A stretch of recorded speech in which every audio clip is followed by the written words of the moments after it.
2001 का सेंसस, उसका पूरा रिपोर्ट 2004 में हमारे पास आया और हमारे अफसर लोग मुझे ब्रीफ कर रहे थे। और उसमें जब मैंने ये जेंडर की स्थिति देखी, मेल फीमेल रेशियो देखा, तो मैं चौंक गया।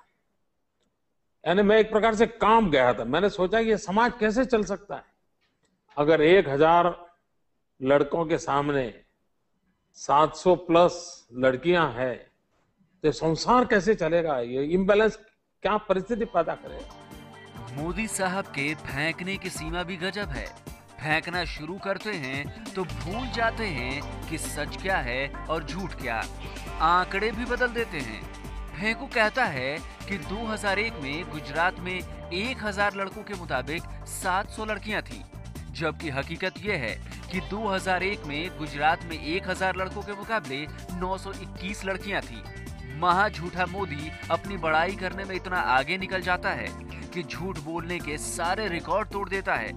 जरा उसका ये दावा सुनिए कि किस तरह उसने गुजरात में लड़कियों को गर्भ में ही मार देने की घटनाओं पर रोक लगाई। हमने खुद ने बहुत बड़ा जन आंदोलन किया। मैं खुद उसका नेतृत्व करता था। राजनीति को बाजू में छोड़ दिया, सरकार को बाजू में छोड़ दिया। मैं हर हफ्ते समय देता था बेटी बचाओ आंदोलन के लिए। फिर कुछ कानून कड़े किए। डॉक्टरों को हमने मजबूर किया कि ये सब बंद कीजिए, आप ये स्थिति आप नहीं चलने देंगे। दावे सुन लिए, अब जरा हकीकत भी जान लीजिए। 2001 में 1000 लड़कों के मुकाबले 921 लड़कियां थी, लेकिन 10 सालों में हालात सुधरने की बजाय और ज्यादा बिगड़ गए। 2011 में 1000 लड़कों के मुकाबले गुजरात में 918 लड़कियां ही थी, यानी 2001 के मुकाबले 3 कम। जबकि पूरे देश के आंकड़े में सुधार हुआ।